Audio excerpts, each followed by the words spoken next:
Hello students, स्वागत है आपका आपके ही यूट्यूब चैनल अल्फा क्लासेस में। सेट के दो लेक्चर हो चुके हैं। पहले लेक्चर में इंट्रोडक्शन ऑफ सेट, दूसरे लेक्चर में एक्सरसाइज 1.1 को कंप्लीट किया गया और डिटेल में बताया गया है। तो अभी तक अगर इन लेक्चर्स को नहीं देखे हैं तो जाइए डिस्क्रिप्शन बॉक्स में लिंक लीजिए और देखिए, फिर आइए 1.2 पर, क्योंकि बेहतर तभी समझ आएगा। और कंटिन्यू देखिएगा। अगर कुछ भी डाउट है तो पहले वीडियो को रोके, समझें, फिर उसको कंटिन्यू करें और साथ ही साथ नोट्स बनाएं, कॉपी को कंप्लीट करते चलें। तो अब आते हैं प्रश्नावली 1.2, जो कि एनसीईआरटी से बिलोंग करती हुई एक्सरसाइज है। इसके कुछ बेसिक पॉइंट्स हैं, पहले वो जान लें जिनके इस एक्सरसाइज में नीड है। तो पहले नंबर पे आता है रिक्त समुच्चय, null set, void set, empty set, किसी भी नाम से आप बुला सकते हो। नाम से ही क्लियर है, ऐसा सेट जिसमें एक भी अवयव नहीं होते रिक्त समुच्चय कहलाता है। इसको किससे रिप्रेजेंट करते हैं? फाई से, या फिर करली ब्रैकेट लगाया और कोई भी एलिमेंट न रखते हुए, या तो फाई या फिर ये। ध्यान रहे, गलत फहमी में इसे रिक्त समुच्चय ना कहें, क्योंकि अंदर एक एलिमेंट फाई होगा। अब तो यह एक एकल समुच्चय का एग्जाम्पल है। अब आता है एकल समुच्चय, जिसे सिंगलेटन सेट कहते हैं। तो ऐसा समुच्चय जिसमें केवल एक अवयव हो एकल समुच्चय कहलाता है। कोई भी set, for example A, 1, etcetera, इस तरह के सेट को सिंगलेटन, एकल समुच्चय कहते हैं। अब आता है परिमित समुच्चय, डेफिनिट सेट। क्लियर है, ऐसा सेट जिनमें निश्चित संख्या में एलिमेंट हो परिमित समुच्चय कहलाता है। अपरिमित, जिसमें अनिश्चित संख्या में अनगिनत अवयव हो, अपरिमित समुच्चय कहलाता है। सीधा सा कॉन्सेप्ट ये है, टेक्निक ये है देखकर बताने का कि दिया गया समुच्चय परिमित है या अपरिमित, तो पूरा सेट दिया गया होगा। अगर दिए गए सेट में अंतिम पद ज्ञात है तो वह परिमित समुच्चय है। अगर अंतिम पद ही ज्ञात नहीं है तो वह अपरिमित समुच्चय है। अगला टाइप आता है समान समुच्चय। तो कोई दो समुच्चय ए और बी इस प्रकार है कि जो अवयव ए में है वही अवयव बी में है, जितने अवयव ए में है उतने ही अवयव बी में है। तो इस प्रकार से ए और बी परस्पर समान समुच्चय कहलाएंगे। तो लगभग बेसिक चीजें हो चुकी हैं। चलते हैं प्रश्नावली 1.2 पर। पहला क्वेश्चन आपके स्क्रीन पर है। तो पहला क्वेश्चन क्या है? निम्नलिखित में से कौन से रिक्त समुच्चय के उदाहरण हैं? कुल 4 भाग हैं। पहला पार्ट, 2 से भाज्य विषम संख्याओं का समुच्चय। तो अब ये बताओ, 2 से कटने वाली ऐसी कौन सी संख्याएं हैं जो विषम भी हो? कोई नहीं, कोई नहीं। यानी कि जब कोई अवयव नहीं मिलेगा तो यह जो समुच्चय बनेगा कैसा बनेगा? रिक्त समुच्चय बनेगा। बस तो लिखोगे, चूंकि 2 से कोई भी विषम संख्या विभाज्य नहीं है। पार्ट 2, कलम चलाने की भी जरूरत नहीं पड़ी, अंडरस्टैंडिंग आपकी बन रही है। पार्ट 2, सम अभाज्य संख्याओं का समुच्चय। तो अभाज्य संख्याओं में केवल एक ही ऐसी संख्या है जो सम है, और वो है 2। तो एलिमेंट 2 का सेट, तो इसमें तो एलिमेंट मिल गया ना। जब एलिमेंट मिल गया तो रिक्त समुच्चय कहां से हुआ? यानी कि दिया गया समुच्चय रिक्त समुच्चय नहीं है। पार्ट 3, एक्स, जबकि एक्स एक नेचुरल नंबर है, और इतना ही नहीं, एक्स 5 से कम है, साथ ही साथ 7 से अधिक है। अब ये बताओ, ऐसा कौन सा अवयव है जो 5 से कम भी हो और 7 से ज्यादा भी हो? असंभव, नॉट पॉसिबल। 5 से कम भी है और 7 से ज्यादा भी है, बिल्कुल भी नहीं मिलने वाला, और वो भी नेचुरल नंबर कह रहा। और कोई भी नंबर नहीं हो सकता, नेचुरल की क्या बात करें। तो इसमें तो कोई एलिमेंट नहीं मिला। तो लिखोगे, चूंकि 5 से कम तथा 7 से अधिक ऐसी कोई संख्या नहीं है जो इनके बीच आ सके, इसलिए दिया गया समुच्चय रिक्त समुच्चय का एग्जाम्पल है। लास्ट पार्ट, y, जबकि y किन्हीं 2 समांतर रेखाओं का उभयनिष्ठ बिंदु है। उभयनिष्ठ बिंदु कह रहा है, कॉमन पॉइंट, प्रतिच्छेद बिंदु। हम जानते हैं कि जब कोई 2 लाइन परस्पर पैरेलल हो, जब एक दूसरे के पैरेलल हो, तो ये कभी नहीं काटेंगी। आप चाहे तो इस लाइन को और आगे बढ़ा दीजिए, इसको और आगे बढ़ा दीजिए, चाहे जितना आगे बढ़ा दीजिए, चाहे जितना पीछे खींच लीजिए, लेकिन ये दोनों पैरेलल लाइन कभी भी एक दूसरे को नहीं काटेंगी। जब काटेंगी नहीं तो कॉमन पॉइंट मिलेगा नहीं। इस प्रकार यह एग्जाम्पल रिक्त समुच्चय का है, क्योंकि कोई कॉमन बिंदु नहीं है, कोई बिंदु ही नहीं मिला, कोई एलिमेंट ही नहीं बना, तो रिक्त समुच्चय ही तो हुआ। तो चलते हैं इस प्रश्न के साथ नंबर 2 पर। तो क्वेश्चन नंबर 2, जैसा कि आप स्क्रीन पर देख रहे हैं, निम्नलिखित समुच्चयों में से कौन परिमित और कौन अपरिमित है। सिंपल है, आप ऐसे ही देखो, प्रश्न पढ़ो, हम ऐसे ही बताते हैं, बस समझने का प्रयास करना, कंसंट्रेशन बनाए रखना। नंबर फर्स्ट, वर्ष के महीनों का समुच्चय। एक वर्ष में कितने मंथ होते हैं? 12। गिन सकते हो, बस काउंट कर सकते हो, बस यही तो निश्चित संख्या में ही तो है।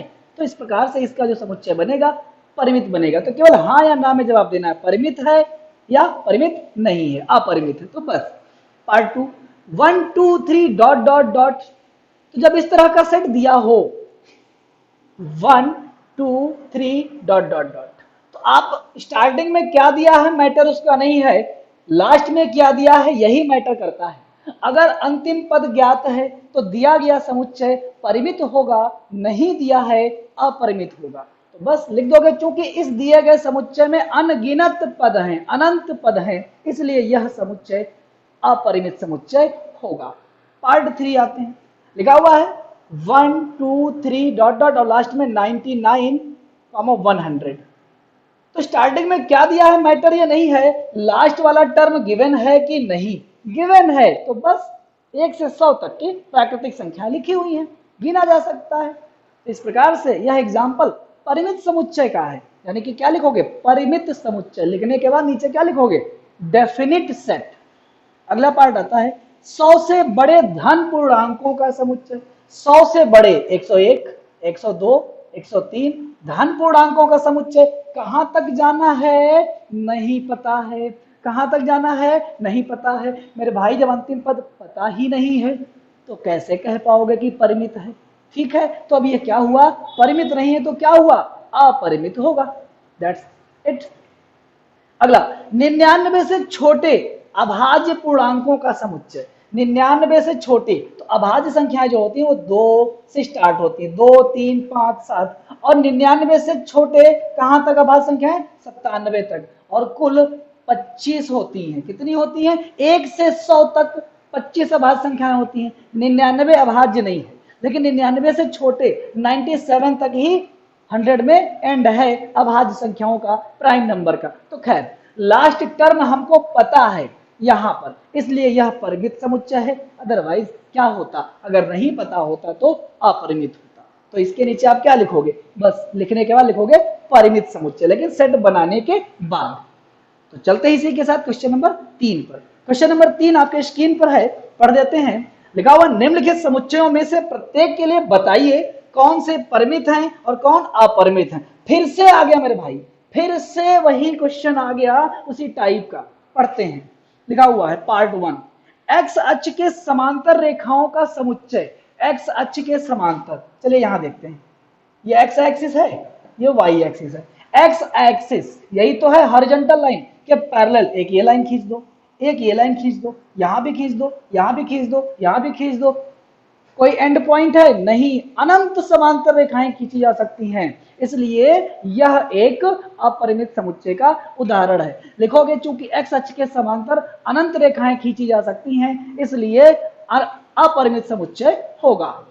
पार्ट 2, अंग्रेजी वर्णमाला के अक्षरों का समुच्चय। तो अंग्रेजी वर्णमाला के अक्षरों का समुच्चय क्या बनाओगे, ए बी सी और बस जेड तक। अब बस अंतिम पद पता है, लास्ट टर्म मालूम है, इस रीजन से यह एक परिमित समुच्चय होगा। अगला पार्ट, उन संख्याओं का समुच्चय जो 5 के गुणज हैं। तो 5 के गुणज कहां तक नहीं पता, तो 5 10 15 डॉट डॉट। सेट तो बनेगा लेकिन लास्ट टर्म का पता नहीं है, इस रीजन से दिया गया सेट अपरिमित होगा। अगला पार्ट, पृथ्वी पर रहने वाले जानवरों का समुच्चय। पृथ्वी पर रहने वाले जानवरों का समुच्चय बन सकता है, परिमित है। अब कहोगे कैसे, ऐसे क्योंकि हो सकता है कुछ जानवर ऐसे हों जिनका नाम हम ना जानते हों, लेकिन अगर उनका कलेक्शन नामों का किया जाए तो सेट बनाया जा सकता है।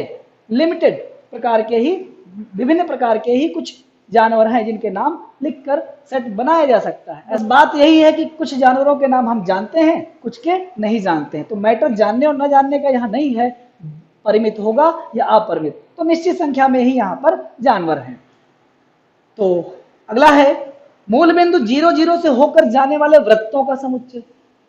बहुत सारे होंगे के मूल बिंदु से होकर जाने वाले, तो उनकी त्रिज्या कुछ और होगी, केंद्र कुछ और होगा। तो अगर एक्स और वाई एक्सिस की बात करें तो ओरिजिन पॉइंट ये है, तो एक वृत्त ये गया, एक वृत्त ये, एक वृत्त ये, बहुत सारे वृत्त आप ड्रा कर सकते हो, देख रहे हो, ठीक है ना। तो कोई निश्चित संख्या में वृत्त नहीं है, अनंत संख्या में अनगिनत वृत्त खींचे जा सकते हैं। इस प्रकार यह समुच्चय अपरिमित समुच्चय होगा। क्वेश्चन नंबर 4 की तरफ चलते हैं। क्वेश्चन नंबर 4 है, निम्नलिखित में बताइए कि a बराबर b है अथवा नहीं है। कुल 4 भाग हैं, एक एक को समझते हैं। तो a बराबर b का मतलब ये दो दिए गए समुच्चय समान समुच्चय हैं या नहीं है। तो चौथे का पहला पार्ट, सेट a बराबर दिया हुआ है a b c d, ये 4 एलिमेंट हैं, और सेट b बराबर दिया हुआ है d c b a। तो ये दोनों सेट बराबर होंगे अगर a का प्रत्येक अवयव b में हो, b का प्रत्येक अवयव a में हो, जितने अवयव a में हैं उतने अवयव b में हो। ये इतनी शर्त लागू होनी चाहिए। तो एक एक एलिमेंट को एक दूसरे में ढूंढते हैं। इसका एलिमेंट a b में है, इसका b इसमें है, c भी है, d भी है, 4 एलिमेंट इसमें हैं, 4 ही एलिमेंट इसमें हैं, इसलिए क्या रिजल्ट आया, a बराबर b का। पार्ट टू है सेट a बराबर, और एलिमेंट हैं 4, 8, 12 और 16। सेट b बराबर है 8, 4, 16 और 18। एक एक एलिमेंट की सर्चिंग करेंगे एक दूसरे में। इसका 4 है, इसका 8 है, 12 नहीं है, बात खत्म। इसका 12 इसमें नहीं है, इसलिए a is not equal to b, सवाल खत्म। पार्ट 3, अब आप वहीं क्वेश्चन में देखें, ऐसे ही होगा। सेट a लिखा हुआ 2, 4, 6, 8, 10 का एलिमेंट, सेट b इस तरह से, चलिए लिख लेते हैं। सेट a बराबर है 2, 4, 6, 8 और 10। इसके बाद जो सेट b है लिखा हुआ x सच दैट x सम धन पूर्णांक है, और x इज लेस देन और इक्वल टू 10, यही तो है।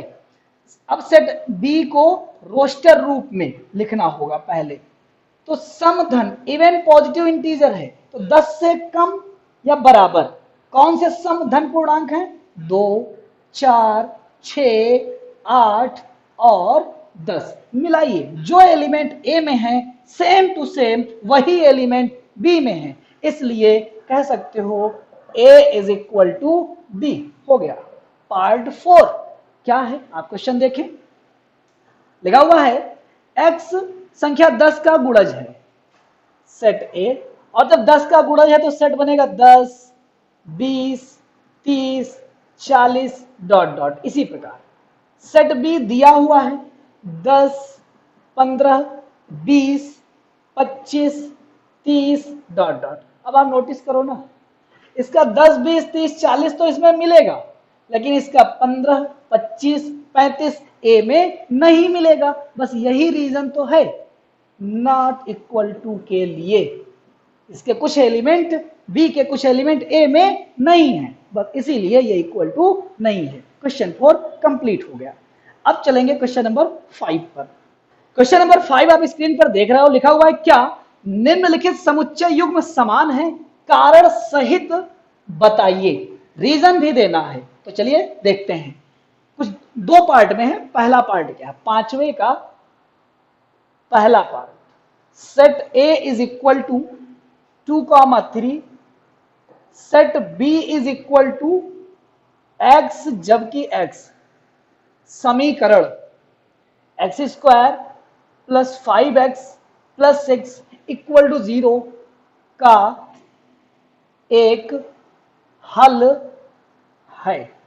तो सेट A में तो पता है एलिमेंट 2,3 है, बट सेट B के एलिमेंट नहीं पता, रोस्टर रूप में भी लिखना है। तो उसके लिए आपको दी गई समीकरण को हल करना होगा फैक्टराइजेशन करके, गुणनखंड करके।